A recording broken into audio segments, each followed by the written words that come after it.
10 రోజుల క్రితం ఒక నయా భారత్ పేరుతో ఒక వీడియో చేశాడు. అతను కునాల్ కామ్రా దేశంలో పేరు పొందిన ఆ, కమేడియన్ అనే విషయం మీకు అందరికీ తెలుసు. అతను ముంబైలో ఉంటాడు. ముంబైలో హ్యాబిటేట్ అనే ఒక స్టూడియోలో ఒక చిన్న ఆడిటోరియం లాంటిది, అందులో అతను ఈ కామెడీ చేశాడు. ఈ చేసిన దాంట్లో అతను ఆ, కోవిడ్ సమయంలో పళ్ళాళ్ళు మోగించడం దగ్గర నుంచి మన ఆర్థిక స్థితి దిగజారడం వరకు అనేక అంశాల మీద సెటైర్లు వేసాడు. ఆ సెటైర్లతో పాటుగా ఈడీ, సిబిఐ వీటన్నిటి మీద అతను పాటలు కూడా రాసి పాడాడు. అంటే నేను ఒక రూపంలో కాదు, రకరకాల రూపాల్లో నేను ఆ విమర్శిస్తాను. ఎందుకు గాయపడే వాళ్ళని ఒక రూపంలోనే ఎందుకు విమర్శించాలి, రకరకాల రూపాల్లో విమర్శిస్తాను పాట రాసి, రకరకాల మీద రకరకాల పాటలు రాసి, చివరికి ఫైనాన్స్ మినిస్టర్ నిర్మలా సీతారామన్ మీద కూడా సెటైర్ పాట రాసి, వ్యంగ్యమైన పాట రాసి పాడాడు. ఇక్కడ మనం అర్థం చేసుకోవాల్సింది ఏంటంటే, కునాల్ కామ్రా లాంటి కమేడియన్స్ అనేక మంది అనేక రకాలుగా అథారిటీ పొజిషన్స్ లో ఉన్న వాళ్ళని, అధికారంలో ఉన్న వాళ్ళని వెక్కిరించడం అనేది సర్వసాధారణమైన విషయం. ఇది భారతదేశంలో ఒక ప్రాచీన జానపద సాంప్రదాయం. ఉత్తరాంధ్రలో మనకి ఈ ఒక సాంప్రదాయం ఉంది. వాళ్ళు చెట్టు మీద ఎక్కి అందరినీ వెక్కిరించడం అనే సాంప్రదాయం. అట్లనే మనకి తెలంగాణ ప్రాంతంలో జాంబు పురాణంలో ఇటువంటి క్యారెక్టర్ వాళ్ళ అథారిటేరియన్ పొజిషన్స్ లో ఉన్న వాళ్ళందరినీ వెక్కిరిస్తూ ఉంటారు. అందుకని ఈ సెటైర్ కమేడియన్స్ అనేవాళ్ళు ఎవరైతే ఉన్నారో, విదూషకులనండి, హాస్యగాళ్ళనండి, వీళ్ళు సమాజంలో ఉండే లోటుపాట్లని, అధికారంలో ఉండే వాళ్ళ యొక్క వెర్రితనాన్ని లేకపోతే మూర్ఖత్వాన్ని ఎత్తి చూపుతూ ఉంటుంది. అట్లాగే అక్బర్ సంస్థానంలో ఉండే బీర్బల్ గాని, కృష్ణదేవరాయల సంస్థానంలో ఉండే తెనాలి రామకృష్ణ గాని, వీళ్ళు వాళ్ళ దగ్గర ఉండే రాజుల్ని కూడా తీవ్రంగా విమర్శించారు. ఆ విమర్శించడం అనేది ఒక హాస్య రూపంలో చేసి ఉండొచ్చు, కానీ ఒక హాస్యం వల్ల అటువంటి రాజులు నిరంకుశులుగా ఉండే వాళ్ళు కూడా వాళ్ళు అఫెండ్ కాలేదు, వాళ్ళు గాయపడలేదు. ఈ హాస్యంలో ఉండే విమర్శని అర్థం చేసుకుని దాని నుంచి వాళ్ళు బయటపడటం కోసం ప్రయత్నించారు. కానీ ఆధునిక ప్రజాతంత్ర భారతదేశంలో హాస్య రూపంలో విమర్శ వచ్చినా కానీ దాన్ని తట్టుకోవడానికి పరిపాలించే వాళ్ళు సిద్ధంగా లేదు. ఇంతకీ కునాల్ కామ్రా అన్నదేంటి? కునాల్ కామ్రా ఏమన్నాడంటే, శివసేన ముందు బీజేపీ ప్రభుత్వం నుంచి బయటకు వచ్చింది, ఆ తర్వాత శివసేనలోంచి బయటకు వచ్చింది, ఆ తర్వాత ఎన్సీపీలోంచి బయటకు వచ్చింది. ఇది చెప్పి అతను ఒక పాట పాడు. ఆ పాటలో ఏమన్నాడంటే, కానేకి రిక్షా అది ఇదంతా చెప్తూ, గోహతిలో దాక్కున్నాము అదంతా ఆ ప్రాసెస్ అంతా చెప్తూ, నా కళ్ళతో చూస్తే గనక అతను ద్రోహిలా కనపడతాడు అని ఈ పాట పాడాడు.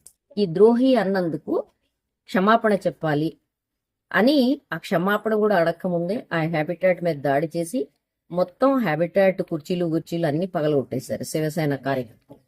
ఆ తర్వాత బాంబే మున్సిపల్ కార్పొరేషన్ వాళ్ళు వెళ్ళి మొత్తం ఆ స్టూడియో మొత్తాన్ని బుల్డోజర్ తో నేలమట్టం చేసేసారు. ఒక్క మాట మాట్లాడినందుకు, ఒక్క సెటైర్ వేసినందుకు కునాల్ కామ్రా మీద ఇప్పుడు నువ్వు క్షమాపణ చెప్పకపోతే నిన్ను చంపి పారేస్తాం అనేదాకా వెళ్ళింది. ఇక్కడ సమస్య ఏమొస్తుందంటే, ఆ డిప్యూటీ ఉప ముఖ్యమంత్రిగా ఉన్న షిండే కూడా ఒక చర్య జరిగినప్పుడు దానికి ప్రతిచర్య ఉంటుంది అని మాట్లాడాడు. నువ్వు కదా చర్య చేసింది, నువ్వు కదా శివసేన నుంచి బయటకు వచ్చి ద్రోహం చేసింది, మరి ఏ చర్యకి ఏ ఉపచర్య జరగడం వల్ల నువ్వు ఈ పని చేసావు అని అడిగే వాళ్ళు ఎవరు లేరు. అయితే కునాల్ కామ్రా స్పష్టంగా నేను క్షమాపణ చెప్పను అని ప్రకటించాడు. అదొక్కటే కాదు, అతను తన పోస్ట్లో చాలా స్పష్టంగా మొన్న రాత్రి వచ్చిన పోస్ట్లో, నేను క్షమాపణ చెప్పను, నేను ఈ మంద యొక్క మూర్ఖత్వానికి లొంగను, నేను పారిపోను, నేను ఎక్కడికి వెళ్ళను, నేను ఇక్కడే ఉంటాను అని ప్రకటించాను. ఇవాళ దేశం ఉన్న పరిస్థితులు ఒక మందకి, ఒక మూకకి లొంగకపోవడం, మూర్ఖత్వానికి లొంగకపోవడం, క్షమాపణ చెప్పనని ప్రకటించడం, అది గొప్ప ధైర్యము, ధీరత్వం. ఇంతకంటే గొప్ప ధైర్యం ఎవరన్నా ఈ మధ్యకాలంలో చూపించారని మనం అనుకోలేం. ఒక కళాకారుడిగా కునాల్ కామ్రాకి విమర్శించే హక్కు ఉంది, కళాత్మకంగా విమర్శించే హక్కు ఉంది, కమేడియన్ కాబట్టి సెటైర్లు వేసే హక్కు ఉంది. దాన్ని, ఈ భావ ప్రకటన స్వేచ్ఛని మన రాజ్యాంగం ఇచ్చింది, అట్లాగే మన సమాజం కూడా ఇచ్చింది. ఇది మన ఒక సుదీర్ఘకాలపు భారతదేశపు సాంప్రదాయం. ఈ రకమైన సెటైర్ని ప్రోత్సహించు. మన జానపదాలన్నీ సెటైర్లతో నిండున్నాయి. కానీ ఇవాళ నిన్ను చంపేస్తాం ఒక మాట నువ్వు మాట్లాడినది. పూరా మహారాష్ట్ర అంటున్నారు ఆ మాట, గద్దార్, ద్రోహివి నువ్వు అని షిండేని. కానీ ఇవాళ వచ్చేసి ఒక కమేడియన్ అన్నాడు కాబట్టి అతని మీద విరుచుకుపడ్డారు. ఇదే మాట అతనికి ఉప ముఖ్యమంత్రిగా, ఇంకో ఉప ముఖ్యమంత్రిగా ఉన్న అజిత్ పవార్ అన్నాడు. ఇదే మాటని నిన్న ముంబై బ్రిడ్జ్ ఎక్కి ఉద్ధవ్ ఠాకరే అన్నాడు. మేము అంటాము అని చెప్పి చాలా నిర్ద్వందంగా వాళ్ళు ప్రకటించారు. మరి ప్రకటించినప్పుడు వాళ్ళ మీద దాడులు చేయగలిగిన సత్తా ఎందుకు లేదు? అంటే కళాకారుడి వెనకాల ఈ మంద బలాలు, రాజకీయ బలాలు ఉండవు కాబట్టి కళాకారుడి మీద దాడి చేస్తారా? ఇందులో ఒక పాజిటివ్ కోణం ఏంటంటే, కునాల్ కామ్రా ఎప్పుడైతే నేను క్షమాపణ చెప్పనని ప్రకటించాడు, కుప్పలు తెప్పలుగా అన్ని దేశాల నుంచి అతనికి సపోర్ట్ వస్తోంది, మద్దతు వస్తోంది. అందరూ అంటున్నారు, నువ్వు నిలబడు, నువ్వు పోట్లాడు, నువ్వు కలబడు, నువ్వు క్షమాపణ చెప్పాల్సిన అవసరం లేదు, నీకు రక్షణ కల్పించడానికి, నీ మద్దతు ఇవ్వడానికి మేము ఉన్నాం అండంతో పాటు ప్రపంచంలో ఉండే అన్ని దేశాల కరెన్సీలో అతను డబ్బులు కూడా పంపిస్తున్నారు. నీకు డబ్బులు లేకుండా చేస్తారేమో, నిన్ను బతకకుండా చేస్తారేమో, ఇదిగో నువ్వు డబ్బులు తీసుకొని పంపిస్తున్నారు.